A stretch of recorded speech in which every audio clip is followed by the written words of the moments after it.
Early 2000s horror is elite. Let's do it. The Grudge opens up with this title card explaining what a grudge is, and basically it's this curse that is born when somebody dies in extreme like rage or sadness. And it lingers on, and anybody who comes across it dies, and then it's reborn, and then just continues this cycle and gets passed on to everybody else. So there's a lot of different characters in here and a lot of moving parts, and this movie also is non-linear, so I'm gonna jump around a bit. So this movie opens up with this dude named Peter jumping off of a balcony to his death. We don't find out more about him until later on. We then meet this girl named Yoko, who is the caretaker for this older woman named Emma. Yoko hears a noise coming upstairs from the closet, and when she goes to investigate, we then see our first image of Kayako, who grabs her and drags her into the darkness. I'm trying not to give you a jump scare, but she looks like this. We then meet our main character, Karen, who is an American exchange student living in Japan. Karen shows up to the care center where she works, and her boss is like, hey, Yoko didn't show up for work today. I need you to go to this lady Emma's house to check on her. So Karen shows up to the house, and immediately shit's just weird. Emma, the old woman, is like catatonic, and she goes up and finds the closet, which we know is the closet that Yoko got dragged into, completely taped up. Again, trying to avoid jump scares, but then she hears a noise behind the closet, rips off the tape, and in it she finds this little boy named Toshio.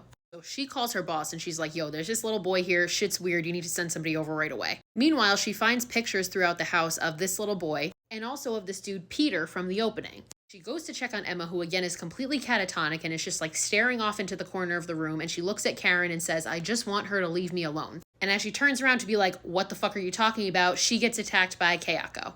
Again, avoiding jump scares. And then we cut to a flashback. So we get a flashback of Emma's family purchasing the house. So it's her son, Matt, his wife, and then his sister. They get to this house and Emma's just like staring into the corner of a room and nobody thinks it's a fucking red flag. I don't know. So they end up buying the house and moving in, and basically immediately Matt's wife is attacked by the spirit and then he's attacked as well. Then we jump back to the current storyline where we see detectives and Karen's boss show up to the house. Emma, the old woman, is dead and Karen is in absolute shock. The detective then tells him that Matt, Emma's son, has not shown up for work that day. And the boss is like, oh, that's problematic because Yoko also hasn't shown up for work since yesterday. And then the detective goes up into the closet and finds a jawbone. So then they play a voicemail left by Matt's sister, Susan, saying like, I'm worried about mom, call me back. As she's going to leave work, we then see her being pursued by the spirit that we now know to be Kayako, as well as the little boy, Toshio. So Toshio is not an alive little boy.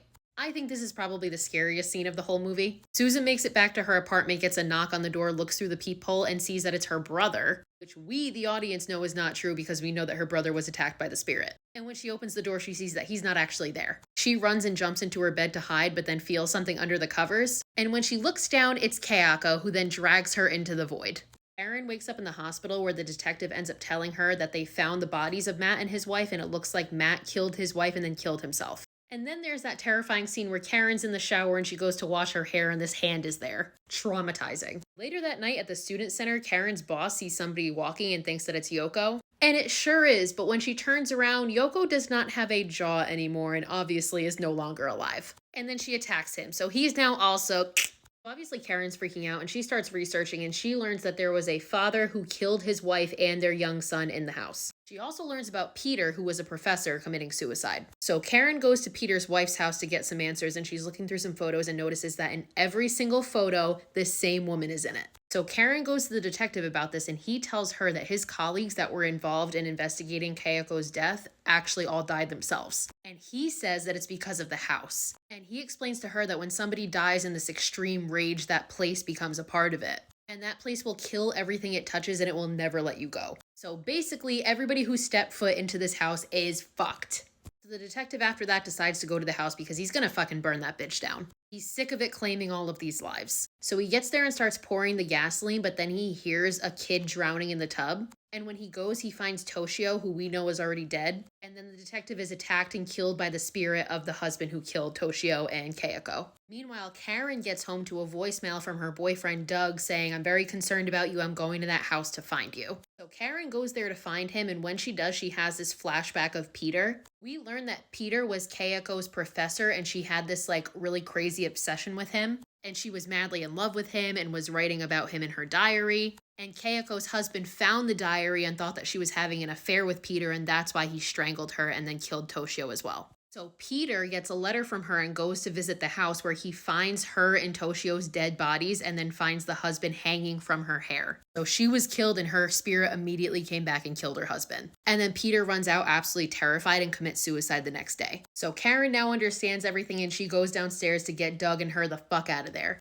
But as she's doing that, she sees Kayako coming down the stairs. And Kayako attacks and kills Doug.